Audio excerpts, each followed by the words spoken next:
ನಮ್ಮ ಗವಿಸಂಪದ YouTube channel ಈಗ ದಾಸೋಹಂ ಎಂದು ಬದಲಾಗಿದೆ. ಇನ್ನು ಮುಂದೆ ನಮ್ಮ ದಾಸೋಹಂ ಚಾನಲ್ನಲ್ಲಿ ಪ್ರತಿನಿತ್ಯ ಪರಮ ಸತ್ಯದ ಕುರಿತಾದ ಚಿಂತನೆಗಳು ಮೂಡಿ ಬರುತ್ತವೆ. ಜೀವ ಎಂದರೇನು? ಕಾಣುವ ಜಗತ್ತಿನ ಸ್ವರೂಪವೇನು? ಜೀವ ಜಗತ್ತನ್ನು ನಿಯಂತ್ರಿಸುತ್ತಿರುವ ಶಕ್ತಿ ಯಾವುದು? ಜೀವನದ ಸಾರ್ಥಕತೆ ಹೇಗಾಗುತ್ತದೆ ಎನ್ನುವುದನ್ನು ಕುರಿತು ಪರಮ ಪೂಜ್ಯ ಶ್ರೀ ಗವಿಸಿದ್ದೇಶ್ವರ ಅಪ್ಪಾಜಿ ಗವಿಮಠ ಕೊಪ್ಪಳ ಮತ್ತು ಪರಮ ಪೂಜ್ಯ ಕೃಷ್ಣಾನಂದ ಅಪ್ಪಾಜಿ ಕಜ್ಜಿಡೋಣಿ ಹಾಗೂ ಗವಿಯವರಿಂದ ಚಿಂತನೆಗಳು ಮೂಡಿ ಬರಲಿವೆ. ಹಾಗಾಗಿ ತಾವೆಲ್ಲರೂ ನಮ್ಮ ದಾಸೋಹಂ ಚಾನಲ್ನನ್ನು ಸಬ್ಸ್ಕ್ರೈಬ್ ಮಾಡಿ, ಲೈಕ್ ಮಾಡಿ ಹಾಗೂ ನಿಮ್ಮ ಕುಟುಂಬ ಮತ್ತು ನಿಮ್ಮ ಸ್ನೇಹಿತರಿಗೆ ಶೇರ್ ಮಾಡಿ ಮತ್ತು ನಿಮ್ಮ ಅನಿಸಿಕೆಗಳನ್ನು ಕಮೆಂಟ್ ಮೂಲಕ ತಿಳಿಸಿ. ಎಲ್ಲರಲ್ಲಿ ಭಕ್ತಿಯ ಪ್ರಣಾಮಗಳು.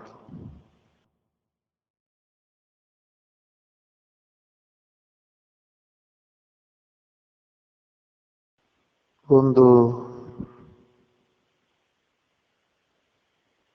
ಈ ಜಗತ್ತಿನಲ್ಲಿ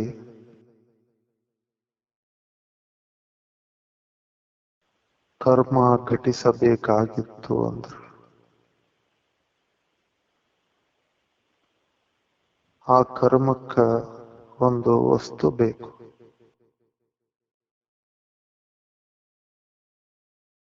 ಜಗತ್ತೆಲ್ಲ ಇದು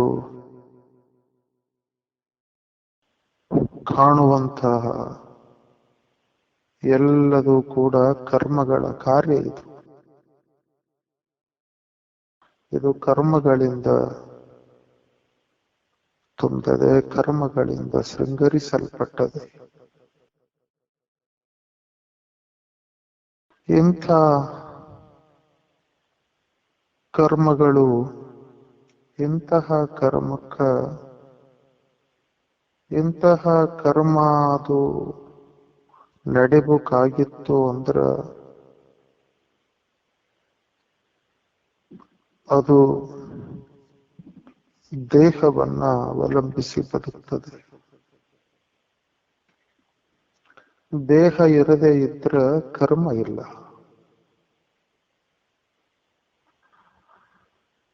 ಯಾವಾಗ ಒಂದು ಕಾರ್ಯ ಅಂತ ನಡೀತದೆ, ಅಂಥದ್ದು ನಡಿಬೇಕಾಗಿತ್ತು.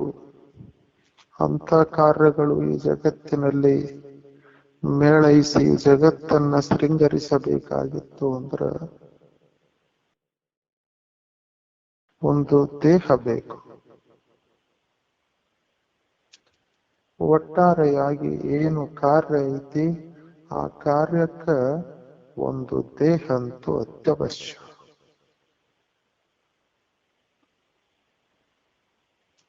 ಬರೀ ದೇಹ ಇದ್ರೆ ಸಾಲತ್ತೇನೋ?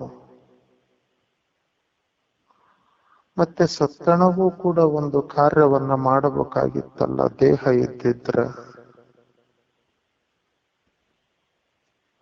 ಹಾಗ ವಿಚಾರ ಮಾಡಿದರೆ ಏನೂ ಇಲ್ಲ. ದೇಹದೊಳಗೊಂದು ದೇಹವನ್ನ ಪ್ರಚೋದಿಸುವಂಥದ್ದೇನೋ ಅದ. ಅಂತೂ ಕಾರ್ಯಕ್ಕ ಒಂದು ಕಾರ್ಯ ನಡಿಬೇಕಾಗಿತ್ತು ಅಂದ್ರ ಒಂದು ದೇಹ ಬೇಕು. ದೇಹ ಚಲಿಸಬೇಕಾಗಿತ್ತು ಅಂದ್ರ ದೇಹದೊಳಗ ಪ್ರಾಣ ಬೇಕು. ಇಂತಹ ದೇಹ ಇದು ಅನ್ನಮಯ ಕೋಶ. ಅಂತ ದೇಹವನ್ನ ಪ್ರಚೋದಿಸ್ತದಲ್ಲ, ಅಂತ ದೇಹಕ್ಕೆ ಬಲವನ್ನ ತಂದು ಕೊಟ್ಟದಲ್ಲ, ಅದು ಪ್ರಾಣಮಯ ಕೋಶ. ಮತ್ತೇನು ಬರೀ ಪ್ರಾಣ ದೇಹ ಇದ್ರ ಕಾರ್ಯಗಳು ನಡಿಬೇಕಾಗಿತ್ತಲ್ಲ? ಹಾಗನೂ ಇಲ್ಲಲ್ಲ. ಒಂದು ಮನಸ್ಸ ಬೇಕು. ಅಂಥ ಮನಸ್ಸು ಇರದೇ ಇದ್ರ, ಮನಸ್ಸಿನ ಅನುಪಸ್ಥಿತಿ ಇದ್ರ ಹೆಂಗ ಕಾರ್ಯಗಳು ನಡೆಯಕ್ಕೆ ಹೆಂಗೆ ಸಾಧ್ಯ? ಅಂತೂ ಪ್ರಾಣಕ್ಕಿಂತ ಪ್ರಾಣಕ್ಕ ಒಂದು ರೂಪುರೇಖೆಯನ್ನ ಒದಗಿಸುವಂತಹ ಮನ ಇರದೇ ಇದ್ರ ಪ್ರಾಣ ದೇಹಗಳು ಕೂಡಿ ಒಂದು ಕಾರ್ಯವನ್ನ ಮಾಡಲಾರವು.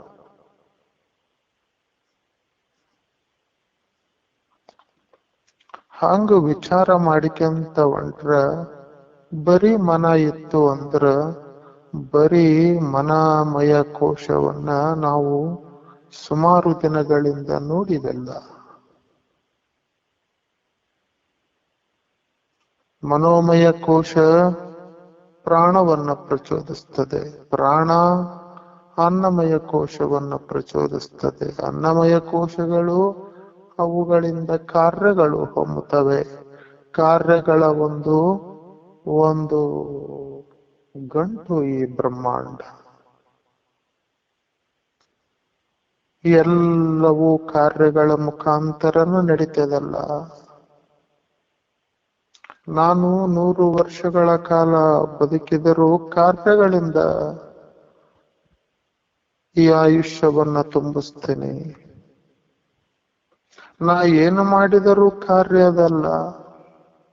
ಅಂದ್ರ ಒಂದು ಕಾರ್ಯಕ್ಕ ಇಷ್ಟೆಲ್ಲ ಸೂಕ್ಷ್ಮವಾಗಿ ಇಷ್ಟೆಲ್ಲ ಇದಾವ. ಇಷ್ಟೆಲ್ಲ ಅನ್ನಮಯ ಕೋಶದ, ಪ್ರಾಣಮಯ ಕೋಶದ, ಮನೋಮಯ ಕೋಶದ,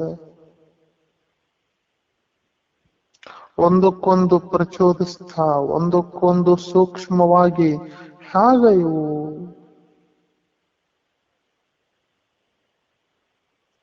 ಇಂಥ ಮನೋಮಯ ಕೋಶವನ್ನ ಸುಮಾರು ದಿನಗಳಿಂದ ನಾವು ನೋಡಿವಿ. ಇಂಥ ಕೋಶಗಳ ಬಗ್ಗೆ ಶರೀರವನ್ನ ತಿಳಿದ ನಂತರ ಕೋಶಗಳ ಮೇಲೆ ವಿಶೇಷ ಬೆಳಕನ್ನ ಗುರು ಚೆಲ್ಲಲಿಕ್ಕೆ ಪ್ರಾರಂಭಿಸಿದ.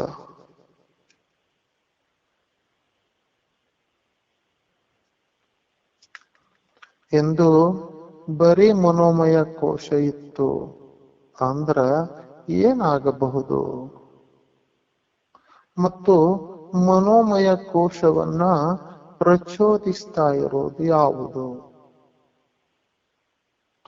ಅಂಥ ಪ್ರಚೋದನೆಗೆ ಯಾವ ಕೋಶ ಅಂತ ಕರೀತಾರೆ?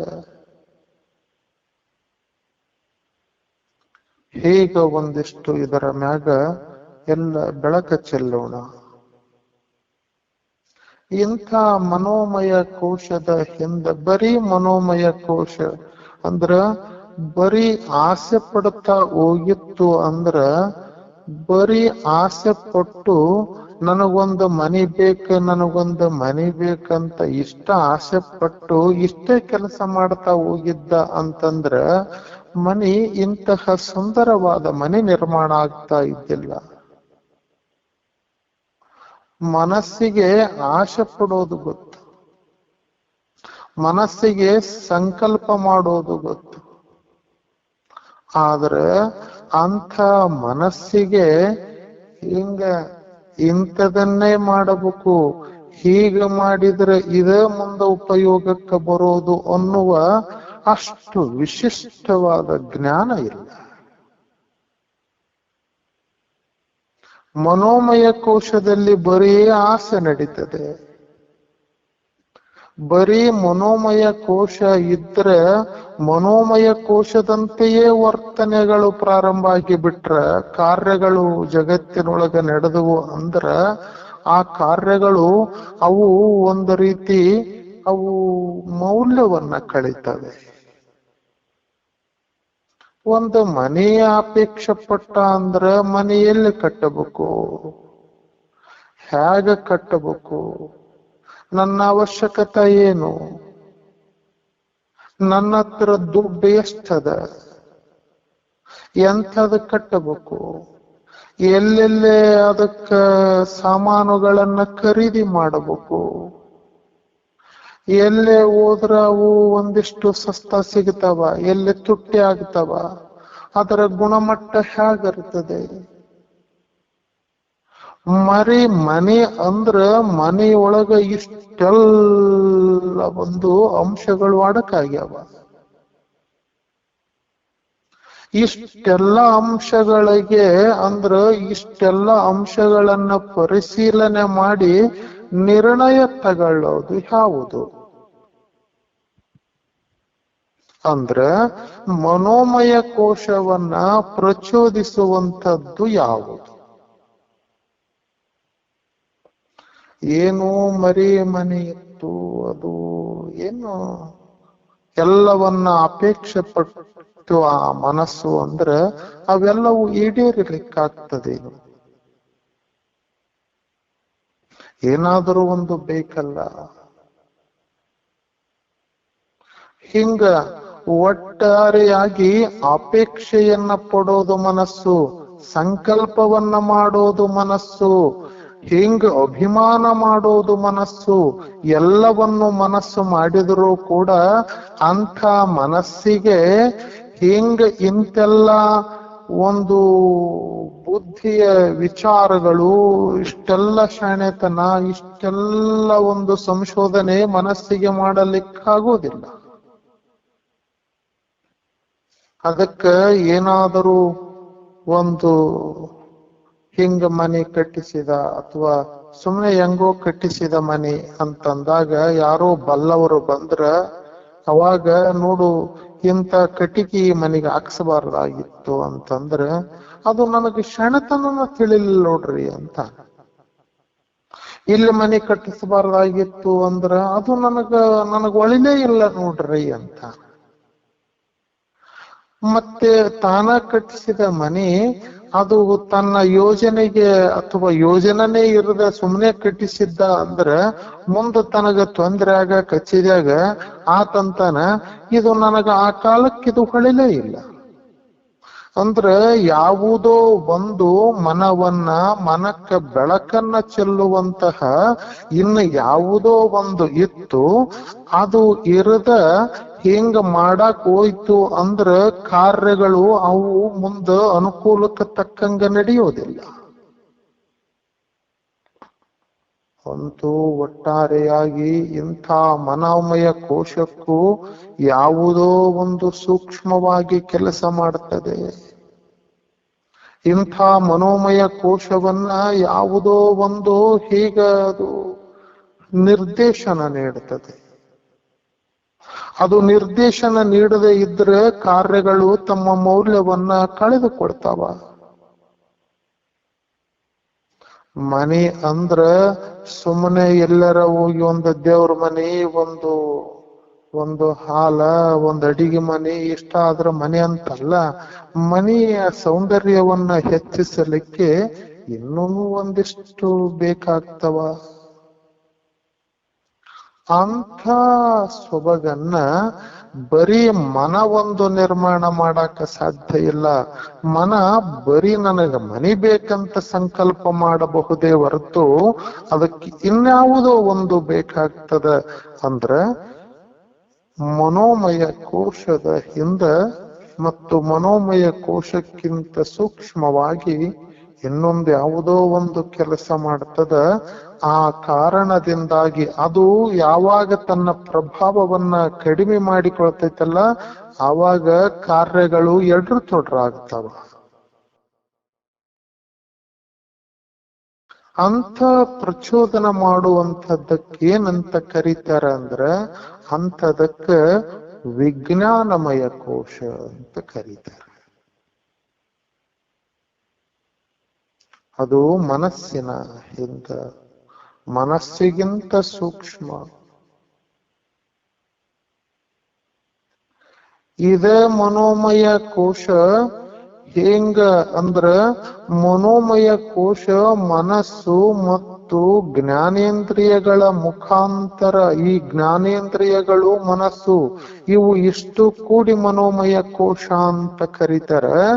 ಮತ್ತು ಇಂಥ ಮನೋಮಯ ಕೋಶಕ್ಕಿಂತ ಸೂಕ್ಷ್ಮವಾಗಿ ಯಾವುದು ಹಿಂಗೆಲ್ಲ ಕೆಲಸ ಮಾಡ್ತದಲ್ಲ ಅದಕ್ಕೆ ವಿಜ್ಞಾನಮಯ ಕೋಶ ಅಂತ ಕರೀತಾರೆ.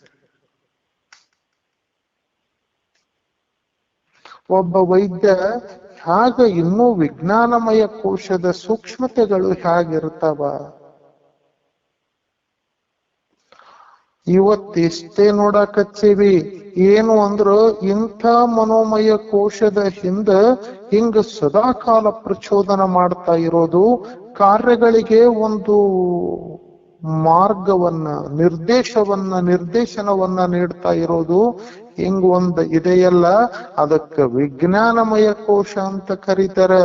ಅಂಥ ವಿಜ್ಞಾನಮಯ ಕೋಶದ ಆ ಒಂದು ಕಾರ್ಯ ಚಟುವಟಿಕೆ, ಅದರ ನಿರ್ದೇಶನ, ಅದರ ತಿಳುವಳಿಕೆ ಹೇಗದ ಸುಮ್ಮನೆ ನೋಡೋದು. ಒಬ್ಬ ವೈದ್ಯ ಹೀಗೊಂದು ರೋಗದ, ಈ ರೋಗವನ್ನ ಕಳಿಬೇಕು ಅಂತ ಸಂಕಲ್ಪ ಅಷ್ಟ ಮಾಡ್ತಾನ. ಇದು ಮನೋಮಯ ಕೋಶದಲ್ಲಿ ನಡೀತದೆ. ಬರೀ ಇಷ್ಟ ಅಂದ್ರೆ ಅದು ಬಗೆಹರಿತೈತೇನು ವಿಷಯ? ನಾ ಇಷ್ಟ ಅನ್ಕಂಡು ಕುಂತರ ರೋಗ ಹೋತೈತೇನು? ಇಲ್ಲ. ಅದ ವೈದ್ಯ ಇಂಥ ರೋಗವನ್ನ ಕಳೆಬೇಕಾಗಿತ್ತು ಅಂದ್ರ ಏನು ಮಾಡಬೇಕು ಅಂತ ಹಿಂಗ ವಿಚಾರ ಮಾಡಕ್ ಹಚ್ಚಿದಾಗ ಎಲ್ಲವನ್ನ ನೋಡ್ತಾನ. ಈ ದೇಹದಲ್ಲಿ ರೋಗ ಎಲ್ಲೈತಿ, ಯಾವ ಕಾರಣದಿಂದ ಆಗತೈತಿ, ಇದರ ಲಕ್ಷಣಗಳು ಏನು, ಇದು ಯಾವುದಕ್ಕಾಗಿ ಉತ್ಪತ್ತಿ ಆಗೈತಿ, ಇದು ಏನನ್ನ ಮಾಡಿದ್ರೆ ಈ ರೋಗ ಇಲ್ಲವಾಗತೈತಿ, ಎಷ್ಟು ಆತ ಈ ದೇಹವನ್ನ ಎಷ್ಟು ಮೊದಲ ಆ ದೇಹವನ್ನ ಮುಟ್ಟಿಲ್ಲ, ತಟ್ಟಿಲ್ಲ, ಆದ್ರ ಆ ದೇಹದ ಕುರಿತು ಹಿಂಗ ಇಡೀ ದೇಹವನ್ನ ವಿಭಜಿಸಿ ನೋಡಿ ಒಂದು ತೀರ್ಮಾನಕ್ಕೆ ಬರ್ತಾನಲ್ಲ, ಅದಕ್ಕೆ ವಿಜ್ಞಾನಮಯ ಕೋಶ ಅಂತ ಕರೀತಾರೆ. ದೇಹವನ್ನಾತ ಅರಿದಿಲ್ಲ.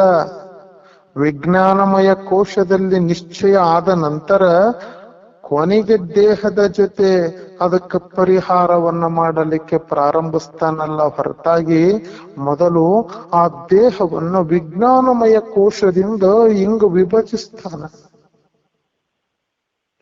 ಏನು ಕರಳಿಗಾಗೈತು, ಏನು ಒಳಗೆಲುಬಿಗಾಗೈತು, ಹೃದಯಕ್ಕಾಗೈತು, ಯಾವ ಕಾರಣದಿಂದ ಆಗೈತಿ, ಅದನ್ನೆಲ್ಲ ಎಷ್ಟು ಆತ ವಿಚಾರ ಪೂರ್ವಕವಾಗಿ ನೋಡ್ತಾನ ನೋಡು.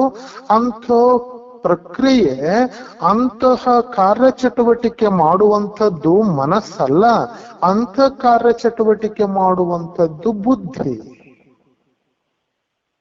ಇಂಥ ಬುದ್ಧಿಗೆ ವಿಜ್ಞಾನಮಯ ಕೋಶ ಅಂತ ಕರೀತಾರೆ.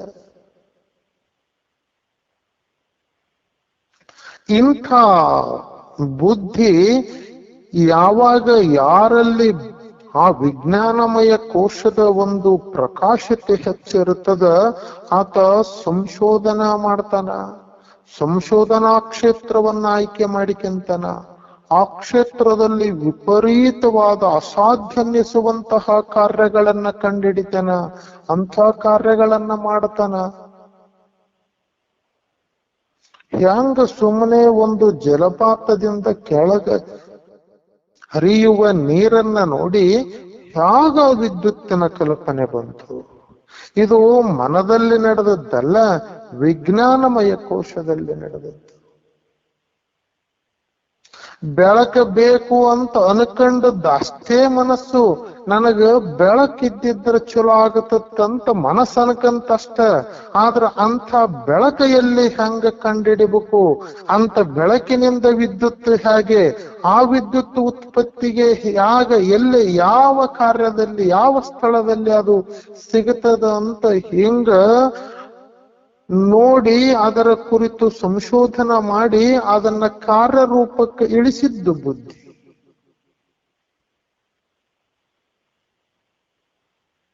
ಇಂಥ ಬುದ್ಧಿ ವಿಜ್ಞಾನಮಯ ಕೋಶ ಅಂತ ಕರೀತಾರೆ. ಇಂಥ ವಿಜ್ಞಾನಮಯ ಕೋಶ ಇದು ಮನದ ಹಿಂದೆ ನಿಂತು ಕೆಲಸ ಮಾಡ್ತದ. ಇಂಥ ವಿಜ್ಞಾನಮಯ ಕೋಶ ಮನದ ಅಪೇಕ್ಷೆಗಳು, ಆಶೆಗಳು, ಹೀಗ ಎಲ್ಲಾ ನಾನೆಂಬ ಭಾವ ಎಲ್ಲವೂ ಮನ ಹೊತ್ತು ಕುಂತಿದ್ರು ಕೂಡ ಬುದ್ಧಿ ಒಂದು ನಿರ್ಣಯಕ್ಕೆ ಬರ್ತದ. ಬುದ್ಧಿ ಏನು ನಿರ್ಣಯ ಮಾಡ್ತದೆ ಅಂದ್ರ ಇದನ್ನ ಮಾಡಬೇಕು ನೋಡು. ಮನಸ್ಸಿನಲ್ಲಿ ಹಿಂಗ ಅಪೇಕ್ಷೆಗಳು ಅದ್ಯಾವಲ್ಲ, ಇವುಗಳು ಪೂರೈಕೆ ಆಗಬೇಕಾದ್ರೆ ಇದ ಮಾರ್ಗದಾಗ ಹೋಗಬೇಕು ಅಂತ ನಿರ್ಣಯ ತಗೊಳ್ಳೋದು ಬುದ್ಧಿ. ಅಂಥ ಬುದ್ಧಿಗೆ ವಿಜ್ಞಾನಮಯ ಕೋಶ ಅಂತ ಕರೀತಾರೆ. ಇಂಥ ಮನೆ ಕಟ್ಟಬೇಕು ಅಂದ್ರ ಎಲ್ಲಾ ಕಲ್ಲು ತಂದ ಮನೆ ಕಟ್ಟಲಿಕ್ಕಾಗೋದಿಲ್ಲ. ಮನೆ ಕಟ್ಟಬೇಕಂತ ಅಪೇಕ್ಷೆ ಮಾಡಿದ್ದು ಮನಸ್ಸ, ಆದ್ರ ಇಂಥದ್ದೇ ಕಲ್ಲು ತರಬೇಕು ಅಂತ ಹೀಗೆ ನಿರ್ಣಯಿಸ್ತಲ್ಲ, ಅದು ಬುದ್ಧಿ, ಅದು ವಿಜ್ಞಾನಮಯ ಕೋಶ. ಇಂಥ ಮನೋಮಯ ಕೋಶ ಅದ ಜ್ಞಾನೇಂದ್ರಿಯಗಳನ್ನ ಬಳಸಿ ಹಿಂಗ ಅಪೇಕ್ಷೆ ಪಡ್ತದ, ಹಿಂಗಿರ್ಬೇಕು ಅಂತ ತಾನ ಕಲ್ಪನಾ ಮಾಡಿಕೆಂತದ. ಹಾಗ ಅದ ಬುದ್ಧಿ ಅದ ಜ್ಞಾನೇಂದ್ರಿಯಗಳನ್ನ ಬಳಸಿ ಇಂಥದ್ದೇ ಆಗಬೇಕು ಅಂತ ನಿರ್ಣಯಿಸ್ತದೆ. ಆ ಕಾರಣದಿಂದಾಗಿ ಹಿಂಗ ಬುದ್ಧಿ ಮತ್ತು ಜ್ಞಾನೇಂದ್ರಿಯಗಳು, ಹೀಗ 5 ಜ್ಞಾನೇಂದ್ರಿಯಗಳು ಒಂದು ಬುದ್ಧಿ ಹೀಗ ಸೇರಿ ಇದಕ್ಕೆ ವಿಜ್ಞಾನಮಯ ಕೋಶ ಅಂತ ಕರೀತಾರೆ.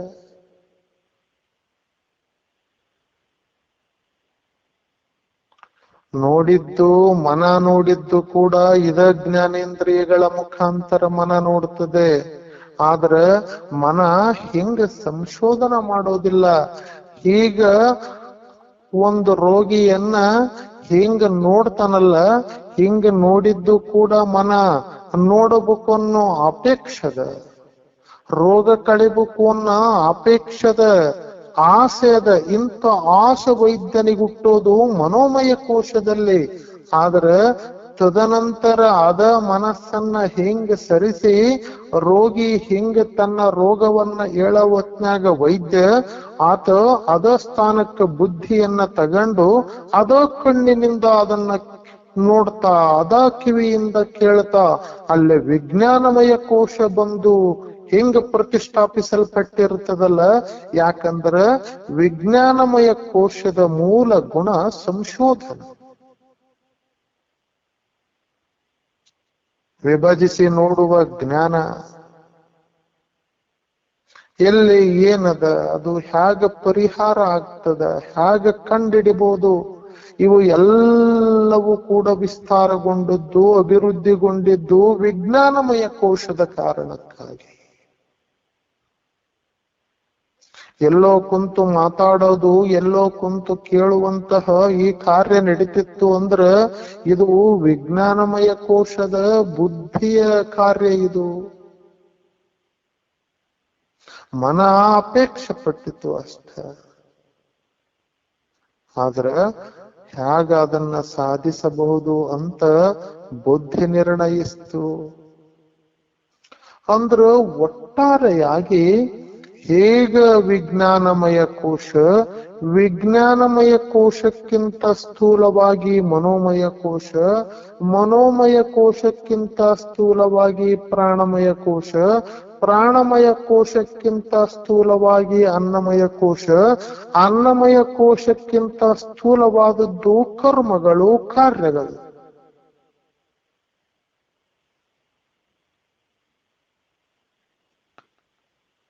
ಮನೋಮಯ ಕೋಶ ಮತ್ತು ವಿಜ್ಞಾನಮಯ ಕೋಶದಲ್ಲಿ ಈಗ ಒಂದಿಷ್ಟು ಪ್ರಜ್ಞೆಯ ಬೆಳಕದೆ.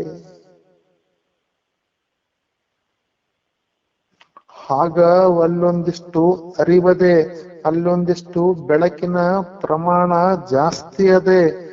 ಎಲ್ಲೇ ರಜೋಗುಣ, ಎಲ್ಲಿ ತಮೋ ಗುಣದಲ್ಲಿ ಅವುಗಳ ಪ್ರಭಾವ ಇಲ್ಲ, ಅಲ್ಲಿ ಜ್ಞಾನದ ಪ್ರಭಾವ ಅದೆ.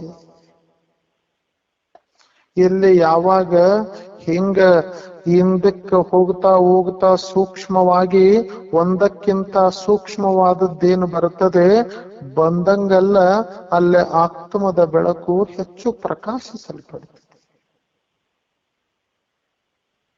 ಇಂಥ ವಿಜ್ಞಾನಮಯ ಕೋಶ ಹೆಚ್ಚು ಬೆಳಕಿನಿಂದ ಕೂಡದೆ.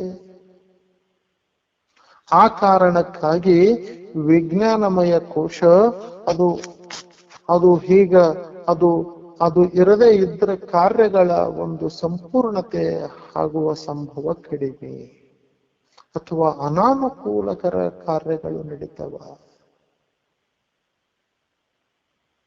ಆ ಕಾರಣಕ್ಕಾಗಿ ವಿಜ್ಞಾನಮಯ ಕೋಶವೂ ಬೇಕು. ಇಂಥ ವಿಜ್ಞಾನಮಯ ಕೋಶದ ಇದರ ಸ್ವರೂಪವನ್ನ ಹಿಂಗ ಇವತ್ತು ನೋಡಿದೆವು. ಮನೋಮಯ ಕೋಶದ ಹಿಂದೆ ನಿಂತು ಏನು ಮನದ ಆಸೆಗಳನ್ನ ಈ ಪೂರೈಕೆ ಆಗಬೇಕಾಗಿತ್ತು ಅಂದ್ರ, ಮನದ ಸಂಕಲ್ಪಗಳು ಈಡೇರಬೇಕಾಗಿತ್ತು ಅಂದ್ರ ಅದಕ್ಕ ಇಂತಹ ವಿಜ್ಞಾನಮಯ ಕೋಶ ಬೇಕು. ಇಂಥ ಬುದ್ಧಿ ಇರದೆ ಹೋದ್ರ, ಬುದ್ಧಿ ಇರಲಾರದ ಮನ ಅದು ಒಂದು ಕಚ್ಚಾ ದಾರಿಯಲ್ಲಿ ನಡೆದಂತೆ, ಕತ್ತಲಿನಲ್ಲಿ ನಡೆದಂತೆ, ಬರೀ ಮುಳ್ಳು ಕಲ್ಲುಗಳಿಂದ ತುಂಬಿದ ದಾರಿ. ಬರೀ ಆಸೆಗಳಿದ್ದುವು ಅಂದ್ರ ಅವು ಬರೀ ನಮ್ಮನ್ನ ಬಾಧಿಸ್ತವ. ಅದ ವಿಜ್ಞಾನಮಯ ಕೋಶ, ಅದ ಬುದ್ಧಿ ಇತ್ತಂದ್ರ ಹೆಂಗ ಬದುಕು ಇಷ್ಟು ಸರಳವಾಗಿ ನಡೀತದೆ. ಯಾಕಂದ್ರ ಆಸೆಗಳು ಇದ್ದ ಮಾತ್ರಕ್ಕೆ ಅವು ಪೂರೈಕೆ ಆಗ್ತಾವಂತಲ್ಲ, ಅದನ್ನ ಪೂರೈಸಲಿಕ್ಕೆ ಒಂದು ವಿಶಿಷ್ಟ ಗುಣ ಬೇಕು. ಅಂತಹ ವಿಶಿಷ್ಟವಾದ ಆ ಸ್ಥಾನವೇ ವಿಜ್ಞಾನಮಯ ಕೋಶ. ಅಂತೂ ಒಟ್ಟಾರೆಯಾಗಿ